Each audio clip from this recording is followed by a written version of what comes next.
podcast in the world for 5 whole people. And you know what? That Spotify Wrapped, we are just weeks away. I'm curious to see what that number looks like this year because at the end of 2023, it was 7.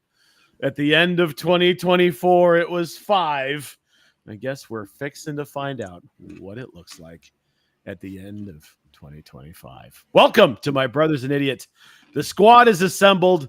Buttons have been pushed. This is our special annual winter sports preview episode, and I'm excited to talk about the championship possibilities of the Avs and the Nuggets. Mark, what's up? Hi, buddy. How you doing? I'm good. How are you, bud? Oh, doing great. Got a busy weekend planned. We've got DakuCon this weekend, which is the 18 plus con that's in town. I'll be there on Friday. The Duchess will be there all weekend, just helping out a buddy's booth. So look for us there. And then Saturday is Avatar in the Airwaves 2025, which I am very much looking forward to. And I believe at least one of the other podcast members will be there. If I am not mistaken, the dipshit will be there as well. Yes, sir. Oh my God, I'm looking so much forward to that show. Have you listened to any of the new album, dipshit? I have listened to one song. I'm choosing to not listen to it so that I can be surprised at the show. It's pretty solid. Their 10th effort. It always takes me a couple listens through to kind of get into it because every single album is so different. And this one is pretty solid. I think this one's better than the last one was. So I'm really looking forward to seeing what they play live. Where's the show? Fillmore. Nice. Yes, sir. So that is a good one. Yeah, it'll be a good time. We love Avatar. Yes, we do. And dipshit, the once and future dog watcher, what are you up to? If you can believe it, watching dogs. I'm also going to the Avatar show, and I'm going to another show Friday night too. So big, busy weekend this weekend. But it's been a good week this week so far. Excellent. All of this is excellent. Well, we've got a ton to get to. Let's not dilly-dally. Let's not play games. Let's just get right into Pew, Pick'em. Mark, take it away. Well, here's the thing is Pew, Pick'em is a game, so we are still going to play a game. But yes, welcome to Pew, Pick'em. You guys want a weekly, yearly recap? Sure. Okay. The gap has closed slightly. Matt, you have 81.5 points going through week 10. MJ, you are at 78 points. So there's a 3.5 point gap. And that is awesome. That is good. This is amazing. Michaela made up some ground because she had a bonus bet come in this last week on Matt Stafford. She was like, whatever the yards are, he's going to go over it. And it was at like 268 and he hit 280. So good job there. Matt had 5 bonus bets and he was 0 for 5 on all of his bonus bets. So I was kicking around the idea. I'm not going to change the rules, obviously, on the fly. I was like, I'm going to dock him points. No, I'm just going to ridicule him mercilessly on the air. So I saved a couple of them for you. I got rid of a couple because I was like, no. But Brock Bowers over 62.5 yards. I believe you said you should absolutely hammer that. You're stupid not to. I think he had 1 catch for 31 yards. That is correct. And then Bo Nix over 1.5 touchdowns. I'm with you on both of these. I believe I agreed with you on both of these, but they were both dead fucking wrong because that game was dog shit. Yes, it was.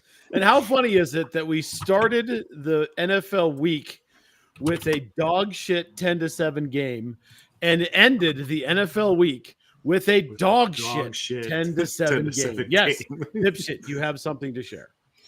I just want Mark, if you could go ahead and check the score on that one more time. On which one? The cumulative score? Yeah. Your formulas are fucked up. I'm fixing them.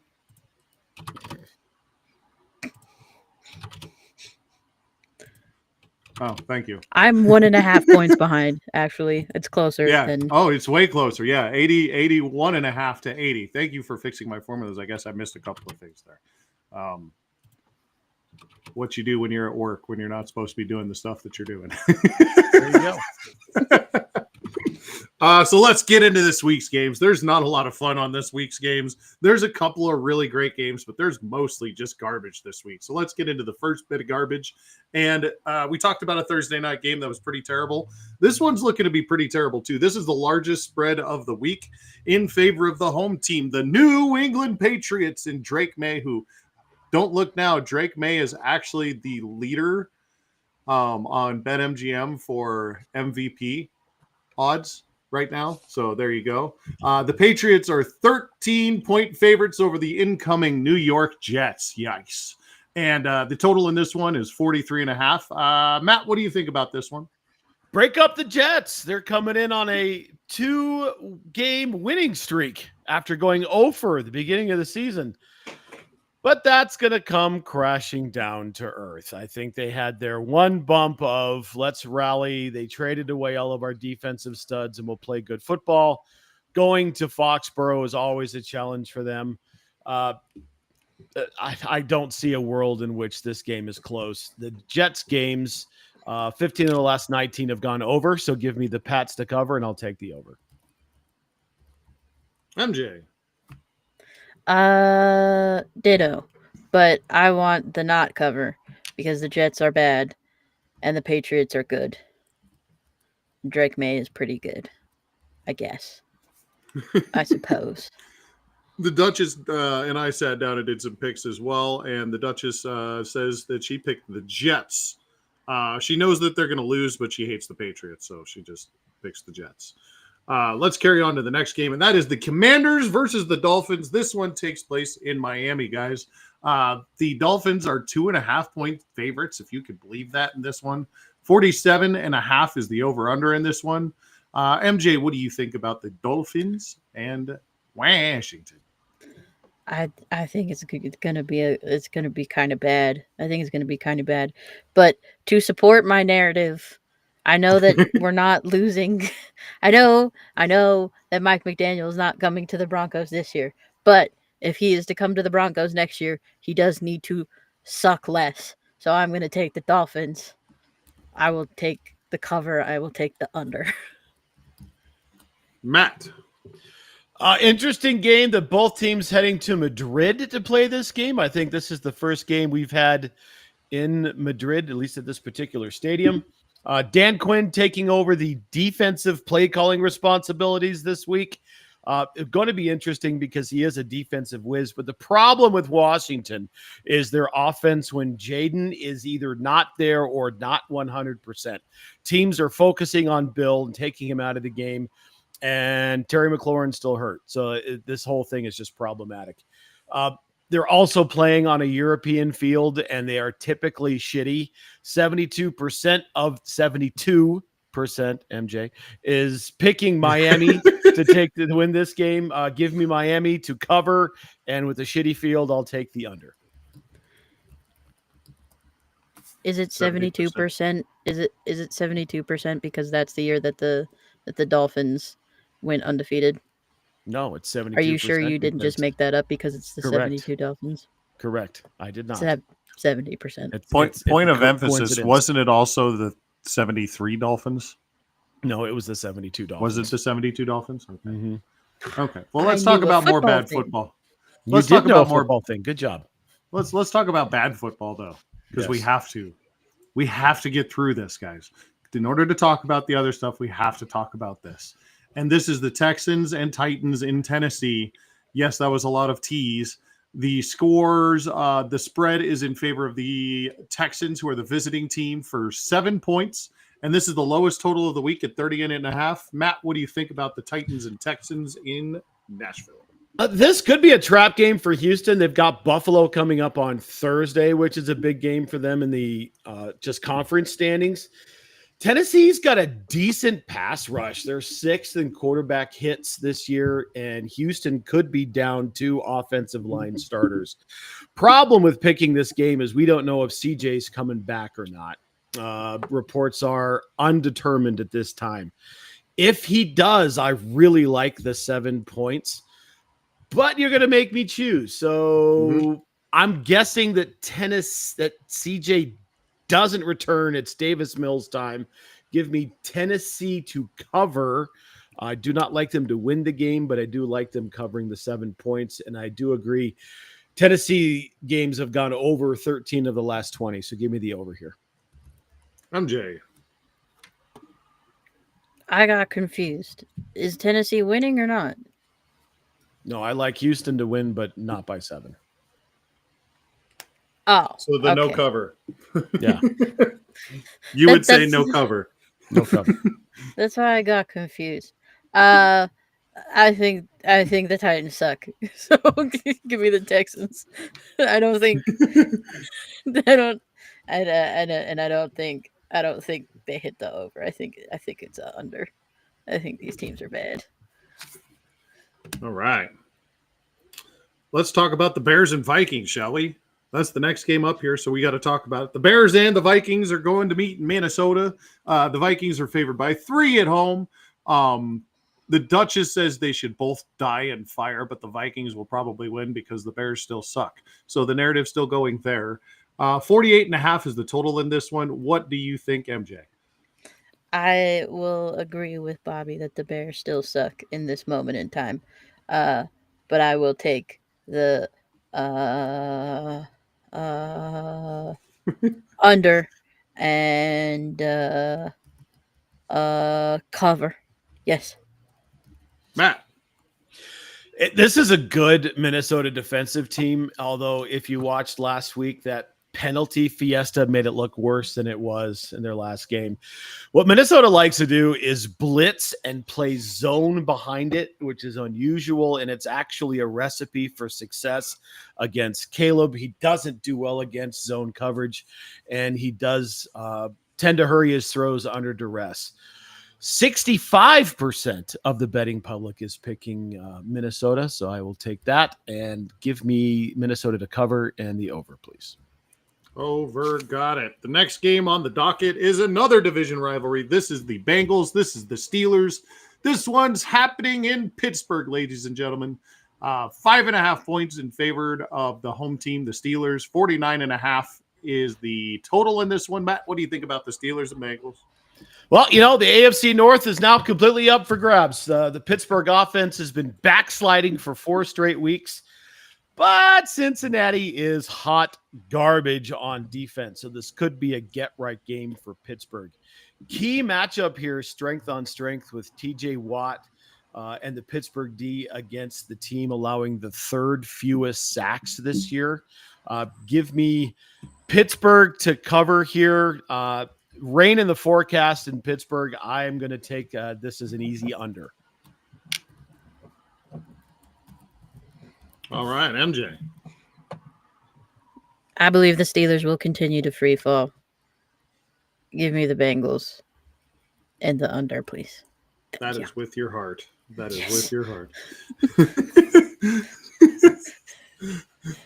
I like it. I like it when you go with your heart, but that is 100% with your heart. She thinks the Bengals are going to make a tackle. That's what I think is funny. But she's betting that one with her feelings. Okay, let's go on to the next one. This one is the Carolina Panthers and the Atlanta Falcons. The Falcons of Atlanta, and this one is taking place in Atlanta, Hotlanta. Mylanta. The spread is in favor of the Atlanta Falcons at 3.5 for the home team. The total is 42.5. MJ, what do you think about this game? Please, with the cover and the over, please. Matt. On the surface, just on paper, it looks like Carolina's the better team at 5-5 versus Atlanta at 3-6. Carolina's had the 30th easiest schedule thus far across the league per Pro Football Focus. Atlanta's had the 11th most difficult schedule.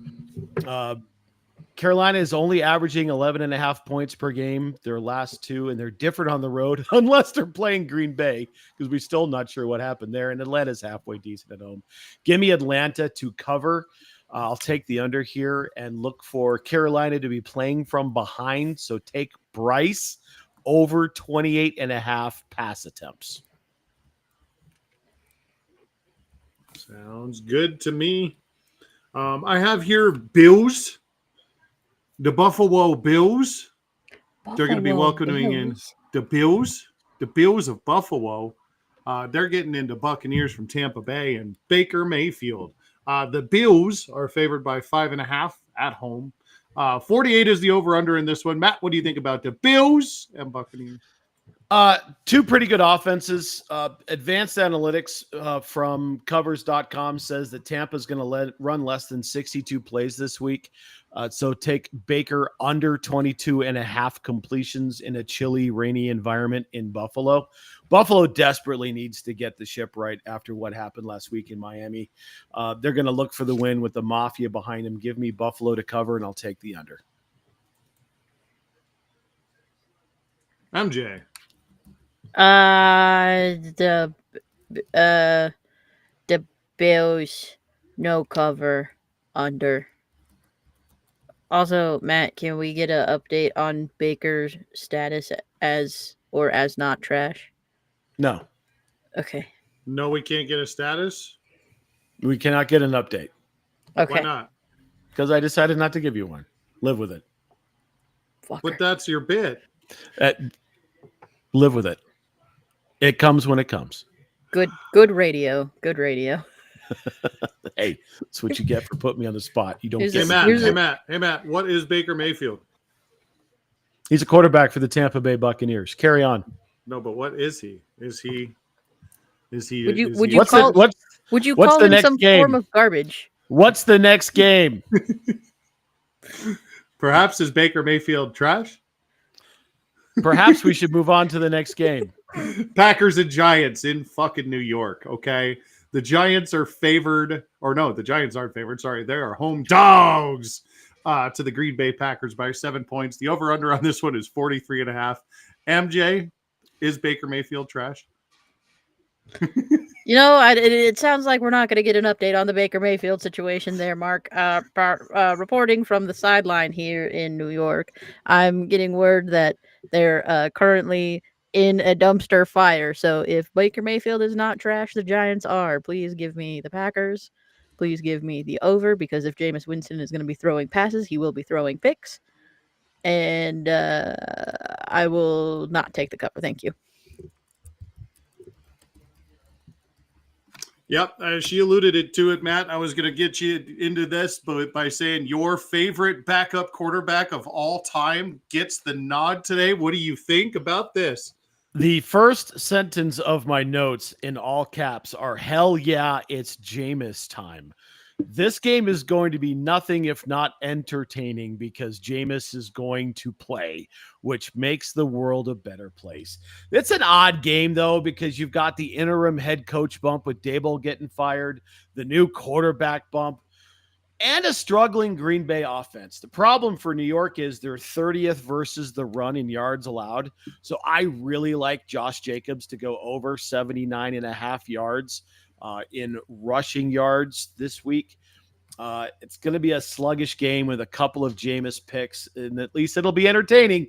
Give me Green Bay to cover and give me the under. All right, next game on the docket happens in Jacksonville. The Jaguars are playing in Jacksonville, and they're welcoming in the Los Angeles Chargers. The Chargers come in favored on the road by 3 points, so you got a home dog there. 43.5 is the over-under in this one. Matt, what do you think about the Chargers and Jaguars? Injury update out of Los Angeles. Rookie tight end Oronde Gadsden, who has been having a really good year, has a knee injury and probably won't be able to go. If that's the case, look for Jacksonville's defense to focus on Allen and Johnston and make it tough for Justin to find some place to throw the football.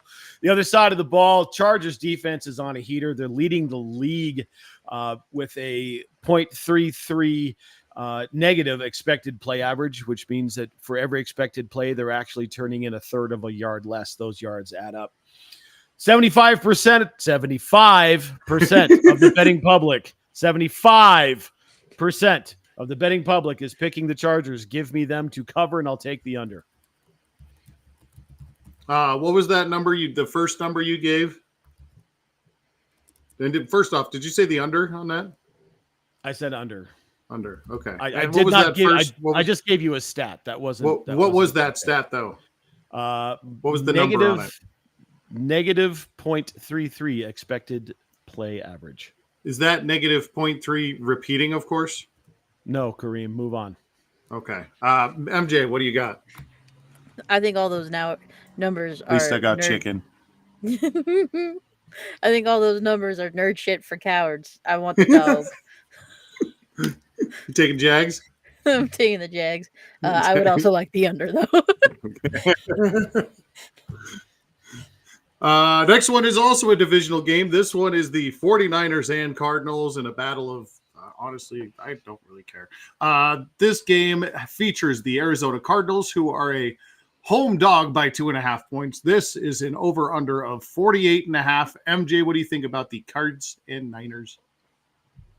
I think it's time for coward shit. Give me the Niners, and I would like the over, please. Thank you. You're welcome. Sorry two birds. This game is a steal at 2.5 points. Arizona is decimated at the wide receiver position. Zay Jones tore his Achilles, out. News this morning, Marvin Harrison Jr., who was starting to heat up, appendix surgery, out. Cards are reeling after getting boat raced by Seattle, and San Francisco's coming off a loss. I like Kyle in the head coach matchup versus Jonathan Gannon, and Mac Jones is a better quarterback than Jacoby Brissett. San Francisco covers here. Give me the under. The only person that they're going to be able to throw the ball to is Trey McBride, so give me McBride over 70.5 yards receiving. 70.5? 70.5. Okay, sounds good. Did you say 70%? No, I did not. 70 percentage points. The Seahawks and Rams are playing, and that's happening in Los Angeles, California, home of those Rams, because their owner moved them from the city that birthed him. The Seahawks, who we like to call the Sea Chickens on this program, are coming in as underdogs. Sorry, that was the word I was looking for. To the Rams. The Rams are favored at home by 3. 48.5 is the over and under in this one. Matt, what do you think about this game? This is the first of several games of the week. 7-2 versus 7-2 for supremacy in the A and the NFC North. The Rams are on a 4-game heater, and in all of those wins, they have covered the spread. Stafford is averaging 7.3 yards per attempt, which leads the league, at 14 touchdowns and no picks over that stretch. Seattle's a good defense, but this Rams team is on fire offensively. Seattle's also playing pretty well in offense, so I really like the over in this game, but give me the Rams to cover. And you said the over? I did. Okay. MJ, what about Matt Stafford? He's the best. The best. DABESST. The best. 2 S's. 2 S's. 2 S's for Stafford's rules. I would like the Rams, please. And I would like the over. And I will also take the cover. Thank you. You're welcome. The next game on the docket is not one of those first of several in a row of game of the week candidates. This is the Ravens and the Browns. This one happens in Cleveland, where the Browns are 8-point underdogs. 40.5 is the total for this one. The Ravens and Browns. What do you think, MJ? I think the Browns suck ass, and I don't think 8 is enough. Please, birds, and over on their ownsies.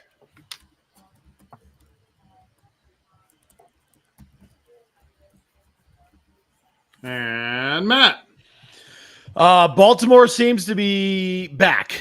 They are averaging 28 points on offense and only allowing 13.5 points in their 3-game winning streak. That all adds up to playing pretty good football. This is a huge game for Baltimore to get back into the AFC North race, which, as we mentioned before, is now wide open because Pittsburgh is shitting the bed. I do like, as a prop, Harold Fannin, the backup tight end for Cleveland, to go over 33.5 yards. I think is going to make some hay in this game as they focus on Njoku. And if everything goes well, this is week 11. So we've got this week plus 7 more or 6 more, right? If everything goes well, we might get our Sanders wish this week. Remember, my hot take at the beginning of the year was Shedeur is going to start 5 games. It's got to start sooner or later. Gotta figure it out. I think he might get in this game. Give me Baltimore to cover, and I will take the over.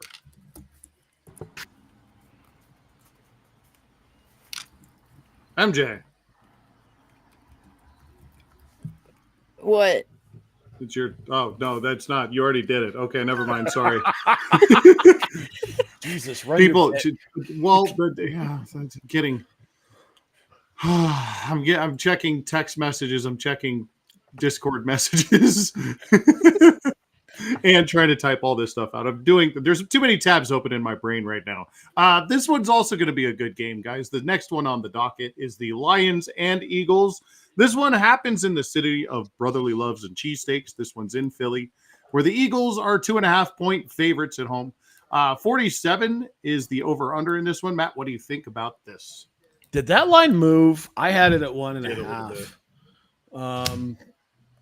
Well, we can check the current line here because the link is right there on the list. Looking, checking, give me NFL odds. Here we go. Covers.com. You can Covers.com's no good. That's not BetMGM. Yeah, but it gives you BetMGM. It gives you everything. It's 2.5 still. Is it 2.5? Okay, cool. Sweet. Anyway, moving on. Another game of the week. Philadelphia, that offensive, whatever that was, notwithstanding, is looking pretty good offensively. Dan Campbell takes over the play calling last week, which wasn't announced until after, but people picked up on it. He was looking at a play sheet and talking into his microphone. These two offenses are pretty good. They've got a lot of talent on both sides of the ball. I love the over in this game. Look for Devontae Smith, the Philadelphia receiver, to go over 56.5. Give me Philly to cover and take the over.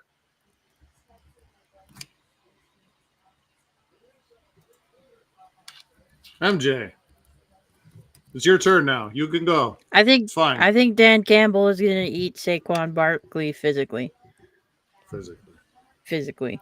Lions over. Sounds good to me. This one could be a fun one, although it's going to be a shit show, right? This one's in Las Vegas. This one's the Raiders, who are a shit show. The Cowboys, who are kind of a shit show. Neither one of these teams have any sort of defense to speak, although if you watch the Raiders and Broncos game, you would have no idea what that looks like. But the over and under in this one is 50.5 points, which is the highest of the week, guys. The Raiders, however, are 3.5-point home dogs in this game. MJ, what do you think about the Raiders and Cowboys? That it's going to be bad, but there's going to be lots of points. Many points. I'm gonna steal Matt's bit and take the home dog and the over. Well, it's not Matt's bit because he never picks the Raiders. So, Matt, what do you think? Only when I think they're going to win. Dallas can score, but that's about it. They've got no defense. Look for them to outscore Las Vegas. Maybe if they can't get anything going in terms of the receiving core, Lockett's just not the answer. I mean, you swap out Jacoby Myers for Lockett, and it's just what are you doing? Give me the Raiders here. I do like a home dog in this one, but I'm also going to take the over. Sounds good to me. Are you guys ready for full Delulu time? Yes. This one happens at 2:25 on your, I believe, CBS local stations. This one is the Chefs. This one is the Donkeys. This one's at Mile High Stadium. Most of the podcast will be, or at least a couple of the podcast people will be there. I don't know. Melty will be there. Melty right? will be there. Melty will be there. The King Goon will be there. Yes. I will be not there. Anyways, I will be at work watching on my phone for the first couple quarters. And then I'll be like, oh, I'm out of hours. It's time to go watch most of the game at home. Anyways, besides that point, we've got the Donkeys. We've got the Chefs. This one has an advantage for the Broncos of 4 points in favor of the Chiefs, who are the visitors. So we've got a home dog for the Broncos. That is interesting. 44.5 is the total in this one. MJ, full Delulu. Tell me why. Because the Broncos are good and the Chiefs suck. Therefore, Broncos by 100. Delulu. Matt, what do you think? So what do we do with Denver's offense? Here's the hoping we get some simplicity and settle Bo down a little bit. Denver, the last couple of years, has played Kansas City tough. Key matchup here. The Kansas City offensive line is their weakest unit. Denver leads the league in pressures, sacks, and quarterback hits. And the number one player in terms of quarterback hits is a defensive lineman across the entire league. That is one Zach Allen. Chiefs are different on the road. They're 1-3 on the road, both straight up and against the spread this year. Both teams are rested. Kansas City coming off the bye. Denver coming off the mini bye, having played on Thursday. I'm really worried about this J.K. Dobbins injury. This is the thing that's really got me concerned. Is it a midfoot sprain? Is it a Liz Frank? What is it? There really hasn't been anything more than some speculation as to what this injury is. If Dobbins doesn't go, you are going to get all over Bo 34.5 passing attempts in this game. Because if Dobbins doesn't go, it's going to be Sean in his bag. Trust me. Mims looks like it could be back. And the team cut Michael Bandy this week, who had taken Mims's spot in the kick and punt return game. And I thought that was the sign that Mimsy was on his way. Then the team turns around and signs little Jordan Humphrey off the Giants practice squad today. So maybe, but I do think that they do like Lil Jordan as a blocker. He's such a big frame at 6'4", 220. However, I truly believe that Mimsy is back, my bitches. I love Denver here as a home dog. Denver defense brings the heat, and the key stat to remember, last week, Patrick Mahomes under pressure, where he typically is really good, was 3 for 16 for 61 yards and a pick. Look for that to continue. Give me Denver. Give me the under. All right. I agree. Go Broncos. Go Broncos. Go Broncos. And that is, ladies and gentlemen, that is Pew Pew Pick'em. Go Broncos. Go Broncos. All right, let's move into winter sports preview. And we're going to talk Avs. We're going to talk Nugs. And we're going to start with the Denver Nuggets. And Mark, I'm just going to throw you a question. What are you most excited about with this team this year? The bench. Thank you. We were all a little worried about this GM by committee thing, and they seem to have just turned around and knocked this out of the park. And this team is, I mean, we'll see what happens with Cam Jordan. I think that move's going to work out. It's going to take a little while for him to mesh into with these other 4 players that have been together for 3 years now, all as starters, the whole group of them. But that bench is insane. Timmy Hardaway Jr., holy shit. Like, what a fucking... You got a starter off of a playoff team from the Eastern Conference, and you talked him into being the 6th man of the year candidate. You bring back Cowboy Brucey Brown, and he's just a man.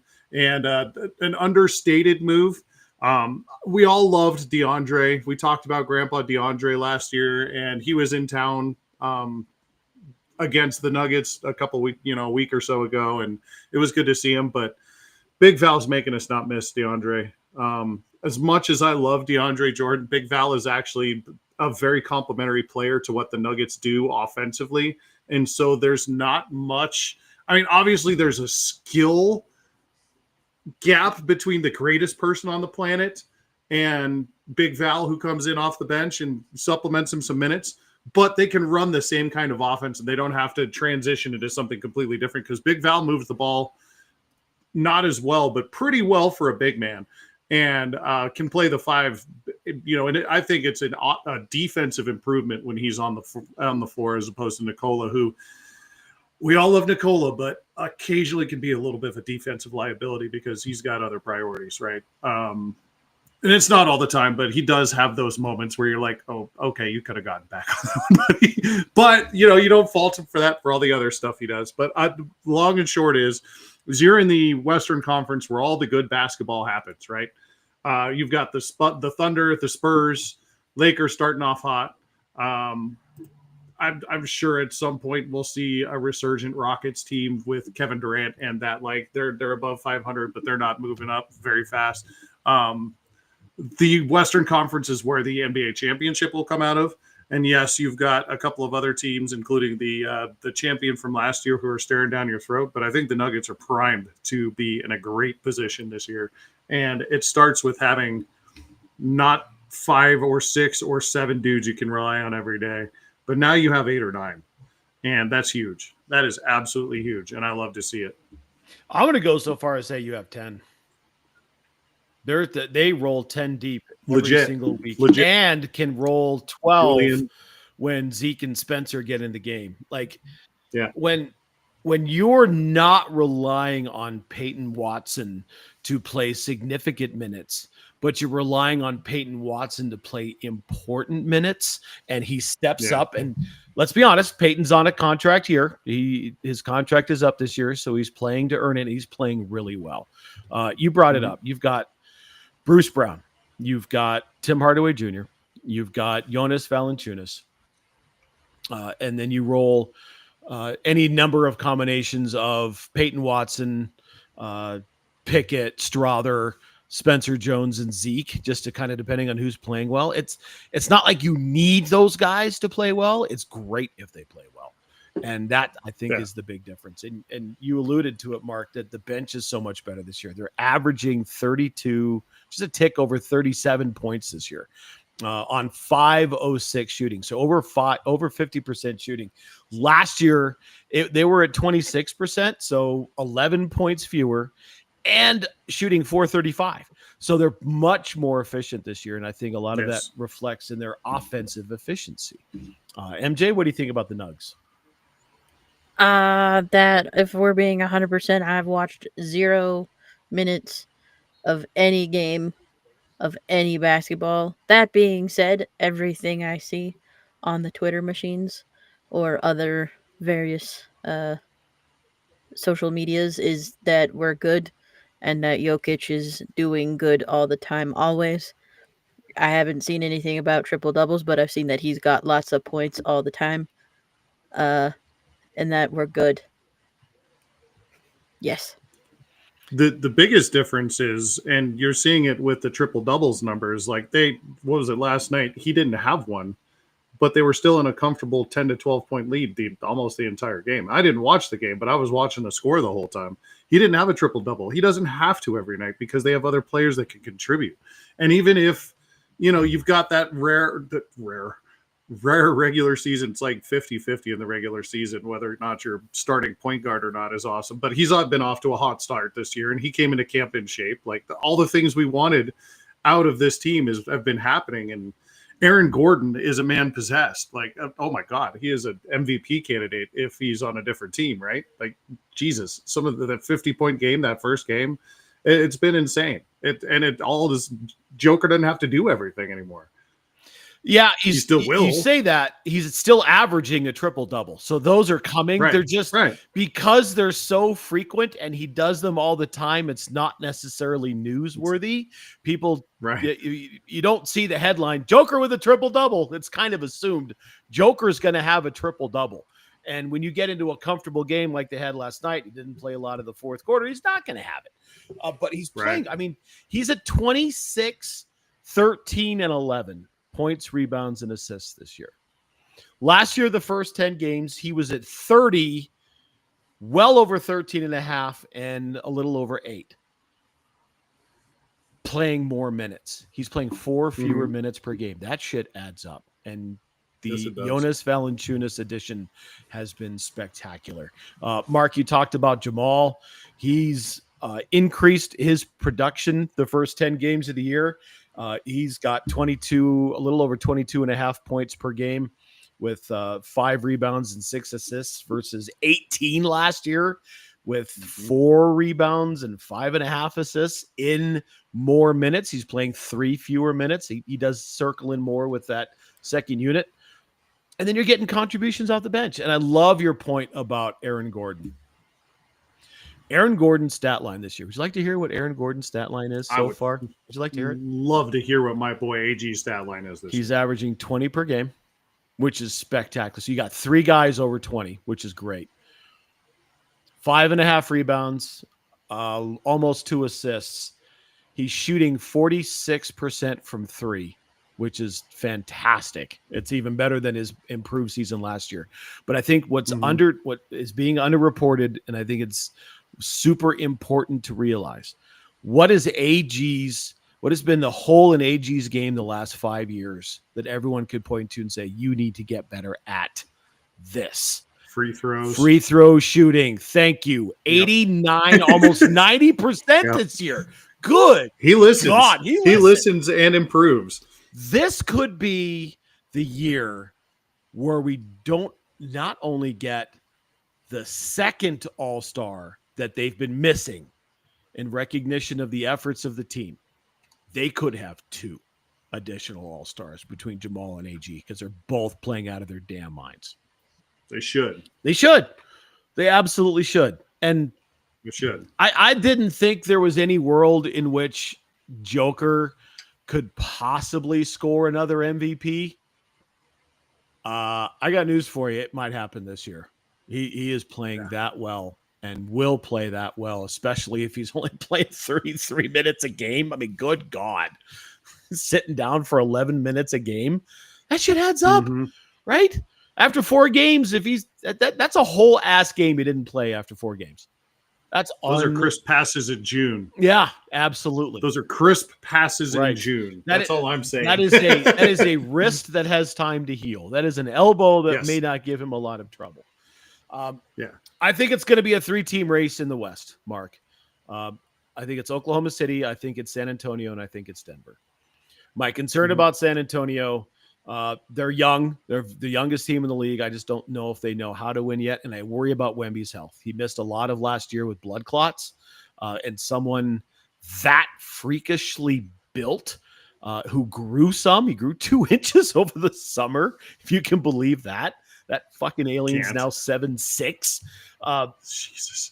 I worry about the wear and tear on his body. I don't think he put on a whole lot of muscle.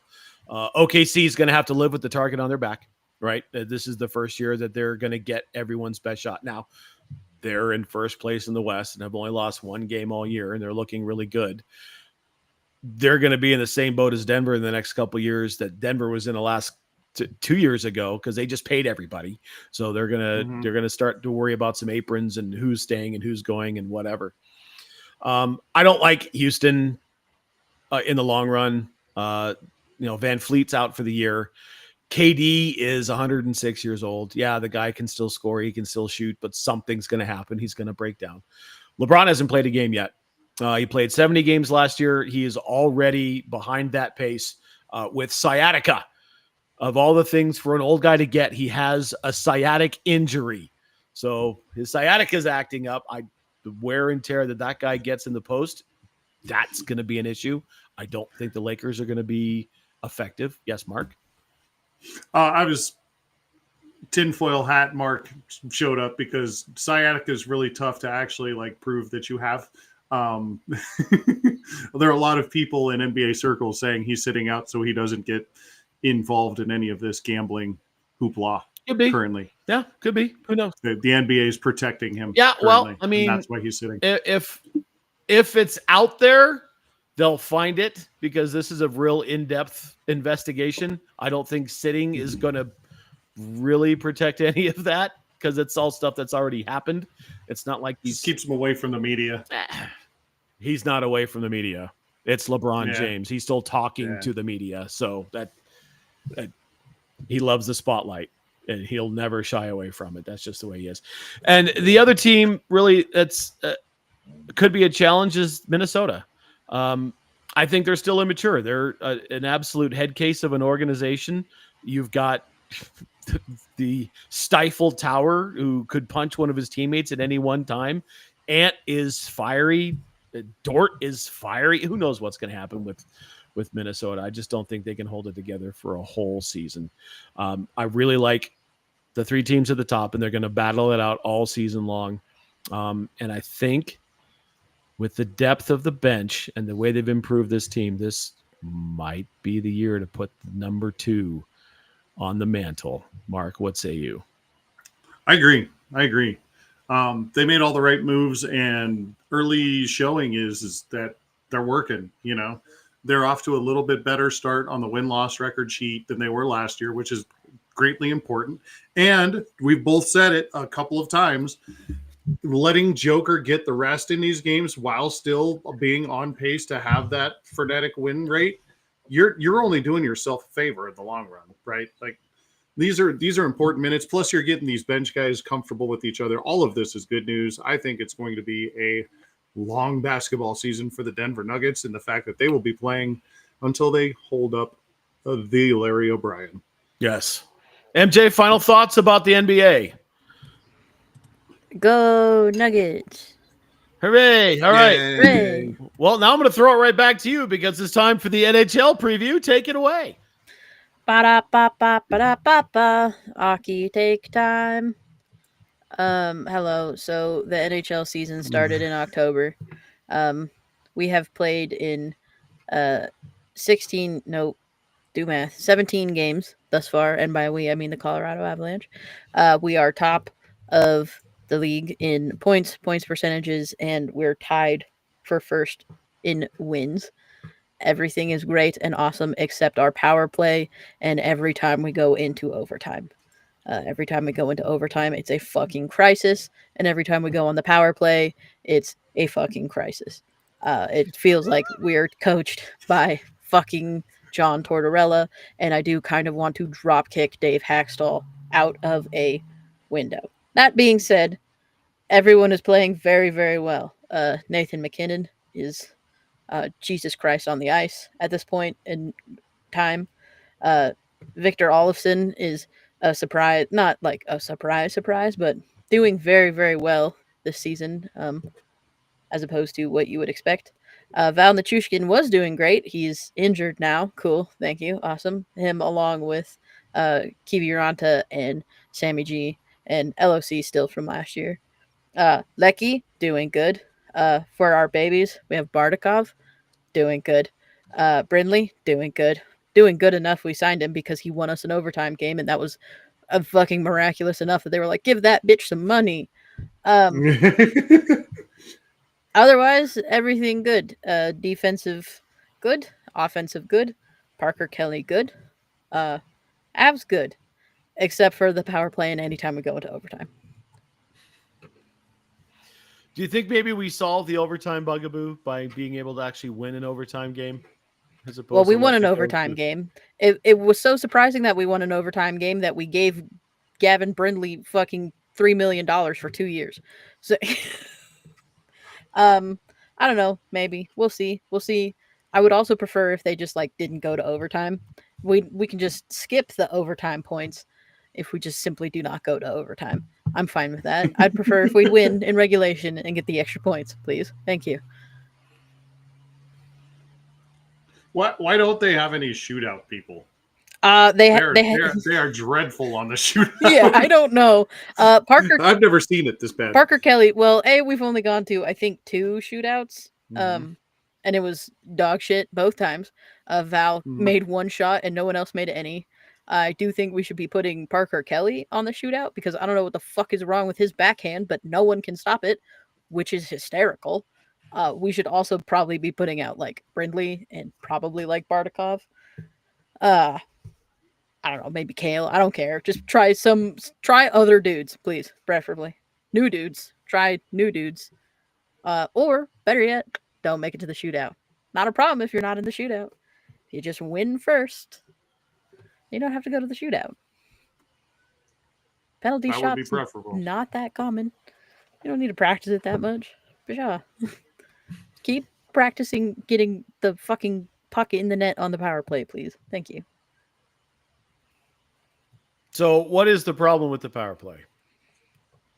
That it sucks. I don't know. I'm willing to blame entirely Dave Hackstall for it for whatever stupid fucking system he taught them. It's not even really the 99 pass program, which used to be the problem, which was that the Avalanche would always try to be going to. They always wanted the cutest shot, so they passed it around to fucking everybody 300 times before they take a shot. So they'd end up having 1 shot in every power play. This year, I think it's a lack of dudes in front of the net, which if we could please get Gabe Landeskog on the power play standing just smack dab in front of the net, that would be great. Please. I would also like if Choo-Choo was doing that more often. Again, he is injured now, so fuck us, I guess. But more dudes standing in front of the net. Better shots, preferably. Passes that don't suck, preferably. Puck in net, preferably. That has been the bugaboo of this team from time to time for the last 30 years. Is they pass, try to get the perfect shot, and then when they get out of it and just start putting pucks on net, it seems to work out. And to your point, MJ, they're at a little over 17% converting power play opportunities so far. Number 1 in the league, Winnipeg, 28.9%, almost 30%. So we're lagging behind just a little bit. But it covers up a whole lot of warts when you're leading the league in point differential. They have scored 25 more goals than their opponents this year. No one else is even close. And, they're ahead of the conference. I'll take all of that. Plus, Landy got off the schneid last night, Mark. That's what I like. Oh, yeah. That was good to see. Good to see the captain get off that rope. And like you said, I'd like to see him more on the power play. Why aren't they using him as much on the power play? I get it. Like, you want to extend his legs. But at the same time, that's where he's best. So maybe utilize him less in regular ice time and more on power play if that's the way it's going to work, because he's always done best on power play. And so strength where strength is, maybe, I don't know. I'm not a hockey coach or anything like that, but that seems to be, you got to get, like you said, Michaela, the big bodies in front of the net. And if they're not doing that, get the best guy to do it out there to do it. I feel maybe he'll start scoring more points. I feel like I've seen him some on the PP2 unit. Is that not the case? He has been occasionally. I would prefer if he was on there a little bit more. Again, just with his ass planted directly in front of the other goalie's face. But they change up. Like the top unit is pretty well set, but the second unit is kind of Taser and whoever else is around and is hot. They're just kind of be throwing dudes out at there. I don't have the power play minutes in front of me, but I feel like I've seen a lot of dudes on the power play that they're just like, fuck it, you scored, go ahead. Who was the last guy that scored? Throw him out there. Yeah, congratulations, you earned yourself 2 power play minutes. And by 2, I mean 30 seconds. Goodbye, have fun. Get out there. I have a good idea. It's you standing over there, shooting, preferably. The jabroni closest to me. Get out there. Yeah. You suck. Hackstall's playing Duck Duck Goose on the fucking bench, just throwing people out on PP2. Like, duck, duck, duck, go! Go, you're up. Try it. I really like this Brindley kid. He is just a joy to watch. He reminds me of a combination of the effort and grit that was Danny Highnote and his size. And he's got a little bit of the scoring punch of Theo Fleury. He just seems to have a knack for being able to score when you give him the opportunity. I really like the signing. I think I'm glad he's going to be here and give us some more forward depth. Yeah, I like him. I am curious because his deal, I guess I didn't look. I saw it was 2 years, but I don't know if it's two-way. We already extended him. If LOC comes back, I wouldn't mind if he goes back down for a game or so just to see where we can put LOC on the back in, because LOC was best on the third or fourth line, and the third or fourth lines right now are just kind of like a jumbledy whoever is doing good together essentially, and it's fine and it's working great. But I think LOC, especially on that fourth line with Kelly and who was the other one? Fuck, I don't remember. Whatever, the other guy who plays on the fourth line a lot. I don't know. Maybe not sent down, but healthied. But he's good, but he's going to have a long time to go. And I want to see LOC more before it's the end of his time. He's been injured for a hot-ass minute at this point. They think he's coming back soon, but... Hip surgery. Well, yeah. He's also one of your best penalty killers, so he's got to come. Yeah. He's got to show up at some point. And the PK has actually been fairly decent, but it's only going to get better when LOC comes back, right? Ideally, that would be the best. For the best. Indeed. For the best. Well, Mark, what are you thinking? I don't know. Right now, they're obviously, like we all said, they're on the march for every conceivable best of best in the leagues, President's Cup and all that fun stuff. We don't want that, but that's where we're at right now. Stars are still there. Stars are always going to be a bugaboo for the Avalanche in the playoffs. The Eastern Conference is really interesting to me this year, and I don't know what's going to happen there, but holy crap, my Bruins are 7 in a row right now, and they're scoring 1 million goals a game, and it's insane to see. But so are the Avalanche. They're scoring, in the regular time a bunch, and they're just getting scored on a bunch too. I'm not exactly sure in this young season what I'm looking at. It's always tough for me to look until December what the hockey landscape looks like, just because there's, like you said, there's so many moving pieces, people being injured last year that are coming back. But the Avalanche look great. They look great, and they seem to have done some different things. And also Marty, holy shit, we haven't even mentioned Marty Necas' name. The guy has been outstanding and is just playing lights out hockey right now. I think he is, what a move that was. If you're going to get anything out of that horrible Moose thing from last year, what a move, right? This is the best case scenario as far as that is concerned. And he's going to be here for a real long time, and I love to see how well he's played, and it's awesome. So I can see them in the Western Conference Finals at the very minimum. I'd love to see them in the final too. MJ, your prognosis for the end of the season. What does this look like? Honestly, no, it's lie crazy. to me. Yeah. Here's what my lies are. I think it's going to be Calgary and Buffalo in the Stanley Cup final. No. But one thing to point out is that. Wait a minute. You told me to lie to you. I'm a lie. That's a giant lie. That is a big liar. Two worst teams in the league. So one fun thing to note is that this is kind of the most even the league has been by this point in the year in a very long time. Hashtag Gary's League. But most teams, the Flames are out pretty much already. And then Nashville, St. Louis, and Buffalo are pretty much out. Everyone else is within 10 points. Like it's just a few games. Like you go hot for a week and you're back in a playoff spot easy peasy. It is a very weird and wild league this year. I do think the West is a little more set. I think it'll end up being probably so long as Edmonton doesn't, their goalies don't get killed. I think it's probably going to be Edmonton and Colorado coming out of the Western Conference. The Eastern is such a clusterfuck. I have no ideas, zero ideas. I would like to see the Devils. And I mean, if we're being, I would like to see the Toronto Maple Leafs, but I have a feeling I'm going to see them in the fucking cellar. So, it'll probably be like Montreal or something like that.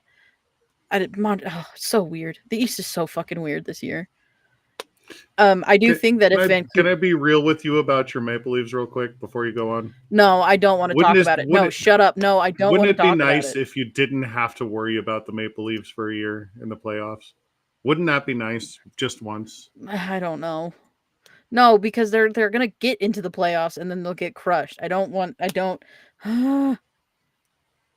No. That's what I'm saying. Wouldn't it just be nice for them to just be bad for a year so you didn't have to worry about it? Just take a year off. They're at a 3.8. Enjoy the rest of hockey. They're at a 3.8% chance to get the first overall pick, in case you're wondering how this season is going for the Toronto Maple Leafs. That I know that percentage off the top of my head.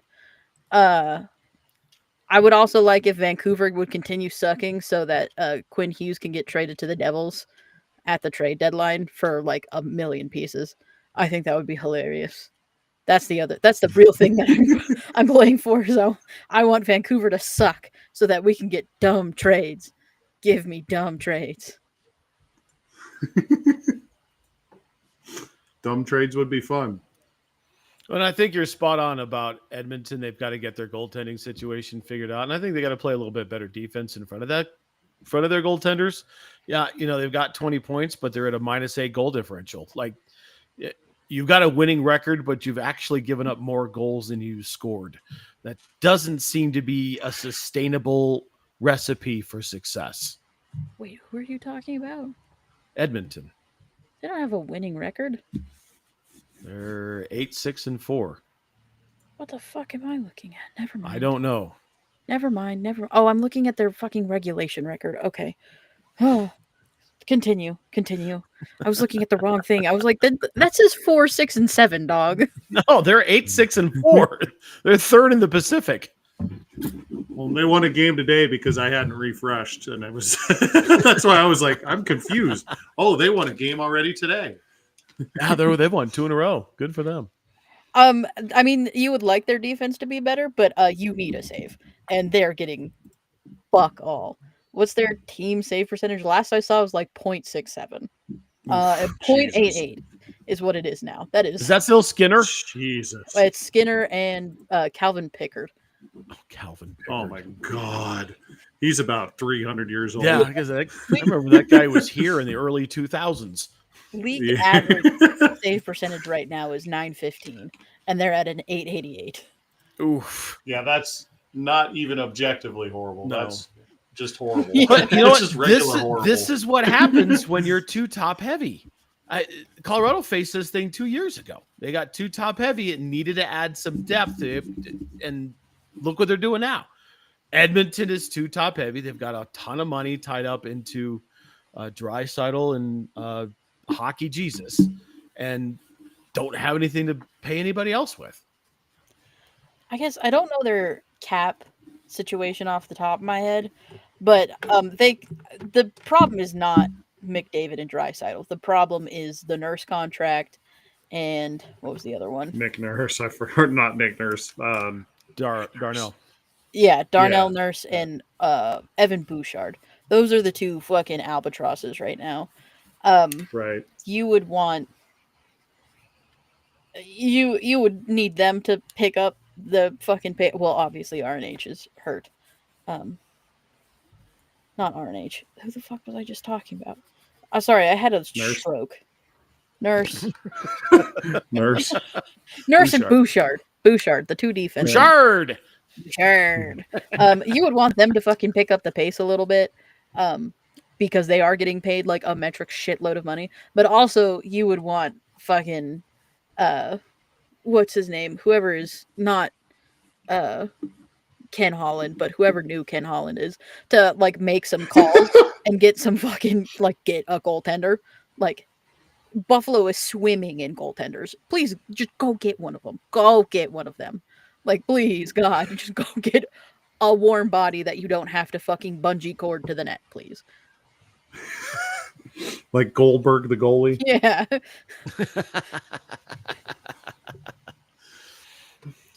All right, MJ. Is this the year that this group puts the second Stanley Cup on the mantle? I mean, it certainly fucking looks like it, doesn't it? I I Sure believe do. I full the wait, hold on. Uh-oh. I fold the Lulu. I fold the Lulu all the time. And also, I don't really. I mean, unless tables turn very quickly, which, like I said, because everyone is so close, they can turn very, very fast. I think the Avs are far and away the best team in the league right now, as it is. And I don't think it's that particularly close. I think the Devils would be the biggest threat, especially if they get Quinn Hughes. Then it would be real fucking problematic, but it would also be a really fucking good Stanley Cup final. Like a really, really good Stanley Cup final. I don't know. I bet they do it. Fuck it. Why not? Fuck it. Mark, fuck it. Fuck it. Fuck it. All right. Fuck it. Let's do it. Let's do it. Good. That means we Wait, get. wait, you didn't say anything. Yes, I did. I said fuck it. What'd you pick? Okay, good. Okay. You know what else? Fuck it. You know what else I said? It's right here. We are going to double parade. We're gonna have 2 parades. Calling it now. We're pointing at things on the screen Correct. if you're listening on the podcast. Yes, we're pointing at my name, which says, "Could we double parade?" When is parade? It's on Thursday. No parade. I want to be on parade. Channeling my inner Joker. Let's move on to dipshit of the week and then get the hell out of here. Mark, what do you got? Dallas. They waited an entire half a season to find out that the Luka Doncic trade was terrible before they fired Nico Harrison. And they didn't even wait like a half a season. It was like, 10 games into the first part of this season. Like, wow, that trade was really dumb. Let's get rid of that guy. Like, Dallas Mavericks, whatever is going on with the Dallas Mavericks, that was, it just continues to be hilarious. It took them a half a season last year and 10 or 12 games into this season. And then they were like, wow, we fucked that one up. Let's get rid of that guy. You didn't see that when it happened and all the fans being so. Yeah, Dallas Mavericks, you're the dipshits of the week again. Multiple dipshits. This isn't for the fans. This one's on the team. You waited that long and paid him more. You could have been done with this and had somebody else doing that you could double pay. But now you had to, and we get to laugh at you again because you didn't do it then.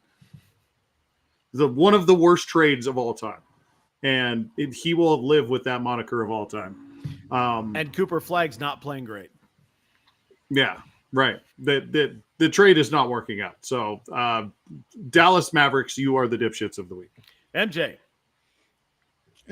Honorary mention to the Maple Leaf Sports and Entertainment for deciding to partner up with the WWE. Oh, why? Okay. Someone on Twitter was like, "It's probably just for PR. It's bad PR. Don't know why you would do really it." Bad PR. But just to be contrarian, I do believe that the dipshit of the week is going to be the Colorado Rockies for hiring the Moneyball guy from, Cleveland, the team where he told them to make a trade for Deshaun Watson. And they're like, yes, that's the hero we need. Bring that motherfucker in. Do you know what he's famous for? The last time he was a GM in baseball? Nothing good, because he was not great as a GM. He's never good. Do you know what he's famous for? Letting Adrian Beltre walk away from the Dodgers. That is his claim to fame. That is his claim to fame. You let Hall of Famer Adrian Beltre just walk, and you're in one of the biggest markets in the free market of baseball. That's one of his claim to fame. He's going to be here. That's not going to go well. We talked about it a lot last week, but that's just not going to go well. No. I mean, if he could let Chris Bryant walk, I'd be okay with that. Well, his contract's not up, so good luck getting him to walk he's not anywhere. going, Well, yeah. not going anywhere for another 4 years. Yeah, right. I don't think he's doing Straddled a with ton that of one. walking as it is right now. So Correct. Correct. Doing a lot of laying. I go ahead. Oh no, I was just gonna say I did see there was a thing they were like, okay, well now that we have our GM, let's figure out the manager situation. Someone's like, here's a list of potential manager situation. And he was like, we got Warren Schaefer, that would probably be fine. We got this guy and that guy who was on the Cubs, or not the Cubs, the White Sox. This guy and Adam Ottavino. Stop bringing Adam Ottavino into shit. He can be in the front office. I'm okay with that. I'm even fine with him being on the bench. Please do not make him the fucking manager of the team with no fucking experience. Please, please, please. I love the man. Give that man a season of interning, please. He's got to figure out how to move away from the bullpen into the dugout. He's got to figure out how to communicate with other people. He spent 20 years answering the phone. Mm-hmm. He's got to figure out how to talk to real people. Not just bullpen Yeah, catchers. not just the fucking weirdos in the bullpen. Bleacher creatures.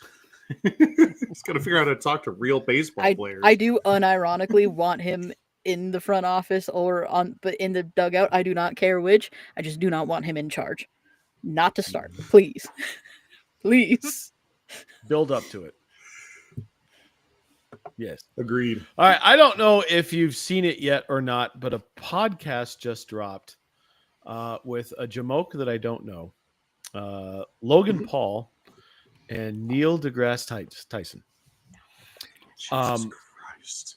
I will say this about Logan Paul. Man is incredibly athletically talented. He's actually pretty good as the bad guy, mid card bad guy that he's playing in wrestling right now. What I didn't know is that Logan Paul is a moon landing denier, and I didn't know that. No, I don't listen to anything he says. So I just happened to run. I just happened to run into these clips of this podcast, and he's also he's teetering on the edge of being a flat earther at the same time. I automatically, just because you deny the moon landing, you're a dipshit. Teetering on flat Earth and asking questions about proof of spherical Earth in a podcast with one of the smartest people on the planet, if not the smartest person on the planet, at least publicly. That's just not a good look for you, dude. Maybe you should read a book. Maybe you should do just a smidgen of actual research into historical events instead of just watching YouTube, which is apparently where you live anyway. But Logan Paul is clearly the dipshit of the week. The best line was, he's like, well, Logan says, so I think they faked it. And Neil deGrasse Tyson says, you mean they faked it 9 times? Why would they fake it 9 times? You'd only have to do it once. He's like, he showed him a video of a guy jumping along the moon. He's like, this just looks silly. He's like, how much do you weigh? It's like, 225. Yeah, on the moon you weigh 35 pounds. That's how gravity works. Right. It's a significantly smaller body of. Yeah. Like, did you go to school or are you just that stupid? I don't know. But yeah, more reason for me to hate Logan Paul because I'm definitely not a fan of that Jamoke. All right. Final thoughts. Yes, MJ. Oh no, I was just gonna say, when you said that there was a new podcast that was gonna be your dipshit of the week, I thought you were gonna talk about the Kachuk brother podcast that's coming out. No, I haven't seen anything from that yet, but I'm sure it's gonna be glorious. Whoever the producers for the New Heights are producing a Kachuk brother hockey podcast because both of them are broken and have fuck all else to do, I guess. Right. That'll be interesting. It'll be entertaining. Yeah, absolutely. Reasonably Only if entertaining Keith is to on listen every to. once in a while. Yeah, that'll be monumentally interesting if that Yes, happens. it would. All right, final thoughts. Pimp the things. Talk about the stuff. MJ, take it away. No, thank you. Continue. Okay, Mark, what do you got? She just said no, thank you. Yeah, DakuCon this weekend. We'll be out there on Friday. The Duchess will be there on Saturday as well, and I think Sunday too. And then that concert on Saturday, that'll be fun. Go Broncos on Sunday. Yeah, that's all I got. All right. Yeah, we're going to be in full force at the game on Sunday. Got upgraded seats, so we're really excited to take Central Command and give them an experience. It's going to be a great time. Make sure you check us out on all of our social channels. If you search My Brother's an Idiot on Facebook and you see that logo over You there. did it. Did Your You had camera's it not right there. reversed. Usually you were swapped, so if Yeah. I point this way, it's over there. So you threw me off. You point, find out. Oh, and You're I'm also backwards. Yeah. How did I get switched? Now I see don't that my know. sign's backwards. Yeah, your What the sign's hell backwards. happened here? How did I get Still backwards. still backwards? What's happening? This is great podcast. This is stuff great right here, guys. podcasting here.